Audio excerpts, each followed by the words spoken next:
feel like when you really love somebody, you've seen someone's like soul, you know? So it's really cool to see Rue and Jules encounter each other after all that time.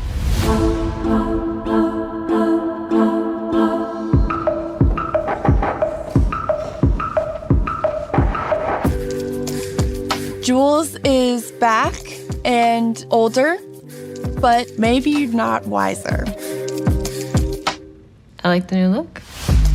Jules is a sugar baby. She has a sugar daddy paying for her apartment, and her makeup needs to reflect that. Her palette has drastically changed since season 1. She has this black eyeliner just underneath her iris, and then like some like ethereal blue on top. Jules is wearing this dress that's covered in bras. So the makeup really needed to be just a touch experimental. Some years had passed, and each character had an evolution. Sam said, I want Jules' hair to be 50 inches long. I was like, oh, wow, okay.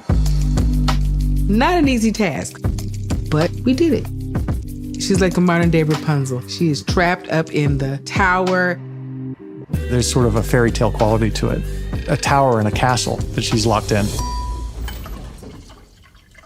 So it's a real relationship, not just like a financial agreement? Where'd you get that idea? I don't know, this apartment.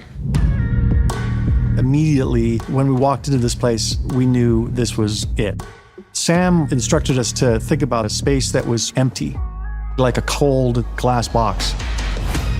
We were inspired by a real location, and then we reskinned it to make it much more high-end. Green marble and stained wood-paneled walls and a really evocative kitchen. You disapprove? No, I'm just saying this guy's living like a double life. That's not a fucking red flag to you. That's the interesting thing, even with past seasons. What the characters are doing is a reflection of what young people might turn to in order to support themselves. Some people will feel really seen by that, and then others will be like, not me, but super fun to watch, you know? Saw your Cassie selling pictures of herself online. Eric Dane, God bless him. I love him. You know, ALS is a really cruel disease. Eric showed up with grace and dignity and professionalism. It feels great, you know? I always enjoyed working on this show. It was a very stress-free environment for me, and we just kind of picked up where we left off. He's really heartbreaking and funny in that scene. I was a hedonist. That was a fun scene. They call each other names that at one point in their life would have stung and would have created friction. Now they're just something they can both laugh at. I think they love each other because they're so alike. I'm not getting into the morality of OnlyFans with you. What Cassie's doing and what you did are not the same. Cassie is very confident. She knows how to make money with her body. That's just what Cassie does. The inspiration, honestly, just comes from Cassie herself. She's quite a character. Cassie doesn't really have shame in it. She's having fun and she's getting to be wild, which that's just what she wants to do right now. I think that that's her version of an American dream. Sid genuinely cracks me up. She has Cassie down to a science. It's a really fun character. What do you mean, taste? The ability to discern quality in a high aesthetic standard? Oh, I have that. Same with Maddie. She's one of my favorite characters. Maddie's hustler mentality has ignited in her a real urge to make it in this business and by whatever means necessary. It's important to have a moral code. A lot of these girls don't. Side boob, under boob, camel toe, little ass cheek, feet. Feet?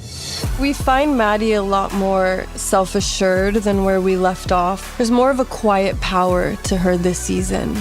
I think Maddie's an excellent fit for talent management.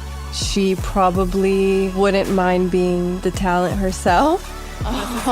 Maddie sees an opportunity to make money by managing Cassie. Is Nate okay with you doing nudes?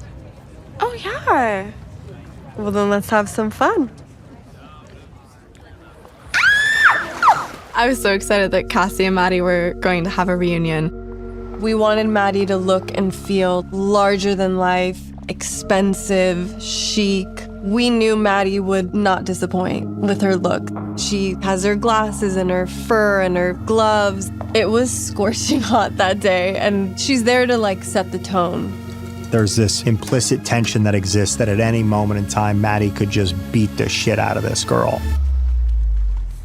We have a suspicion that Maddie has a larger plan. I forgive you.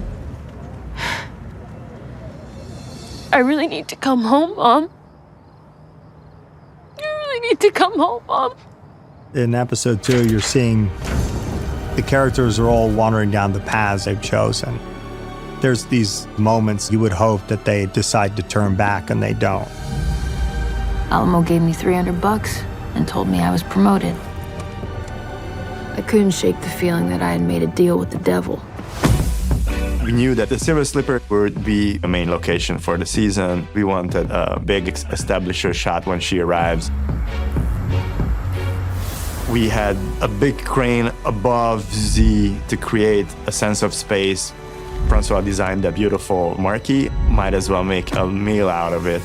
We wanted the Silver Slipper to feel off the beaten path, but also had its own unique sort of style to it. I don't need no help! I don't need no help! Francois found an exterior and then designed the interior of it to match that. My job is to create a visceral response within the audience. I wanted the Silver Slipper to have a real Western feeling, and we did that by making it a little bit retro, but I also wanted it to be hip and dangerous.